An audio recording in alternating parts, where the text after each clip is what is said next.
요한은 임마누엘의 의미를 어떻게 설명하고 있냐면, 첫째, 말씀이 육신이 되었다. 육신은 어떤 존재입니까? 연약하고 상처받기 쉽고 병에 잘 걸리고 쉽게 지치고 피곤하며 죽을 수밖에 없는 존재입니다. 그런데 그 영광의 하나님이 우리와 똑같은 육신을 입고 이 땅에 오셨습니다. 성육신은 하나님의 영광과 육신의 한계가 만난 사건입니다. 우리의 연약한 것들은 예수님이 다 담당해 주시려고, 그리고 예수님의 놀라운 것들은 우리에게 거저 은혜로 선물로 주시고자 내려오신 사건, 그것이 성육신의 사건인 줄 믿습니다.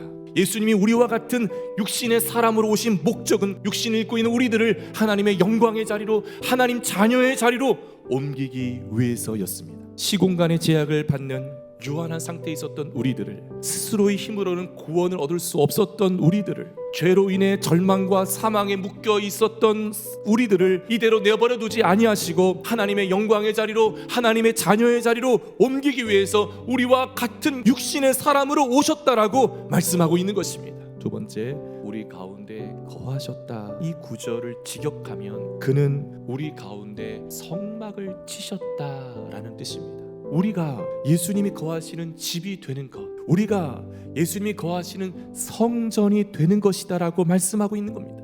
예수님을 왕으로 영접하면 나 같은 비천한 존재도 그때부터 하나님과 함께 사는 집이 된다고 말씀하고 있는 것입니다. 예수는 하나님을 인간에게 계시하시는 분이요, 예수는 인간에게 말씀하시는 분이요, 예수는 죄인을 용서해 주시는 분이요, 예수는 하나님의 영광이 충만한 분임을 증언하고 있는 것입니다. 우리에게 친히 찾아와 주신 것도 감지덕지인데 함께 살자고 성막을 치신 거예요. 그래서 하나님이 누구이신지, 우리 가운데 거하시는 예수님이 누구이신지 알게 해주신 것입니다. 세 번째, 그의 영광을 보았다. 예수님을 통하여 하나님의 영광이 온전히 나타났다는 거예요. 우리가 그 영광을 보았다.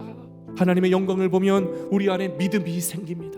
그리고 어떠한 상황도 이길 수 있는 힘을 얻게 됩니다. 말씀이 육신이 되어 우리 가운데 거하시자 우리의 눈이 열리게 된 거예요. 하나님의 은혜로 말씀이 육신이 되어 우리 가운데 거한 사람들에게 나타난 특징은 눈이 열리게 되는 거예요. 눈이 열려 예수님을 보고 믿게 된 것이고, 예수님을 통해 하나님의 영광을 보게 되어 믿음을 갖게 된 것입니다. 그러게 예수님을 믿으면 믿을수록, 예수님을 알면 알수록 하나님을 알게 되고 우리 안에 있는 결핍이 해결되는 것입니다. 말씀이 육신이 되어 우리 가운데 거하시어 그의 영광을 보게 된 자들은 하나님의 영광스러운 자녀가 됩니다.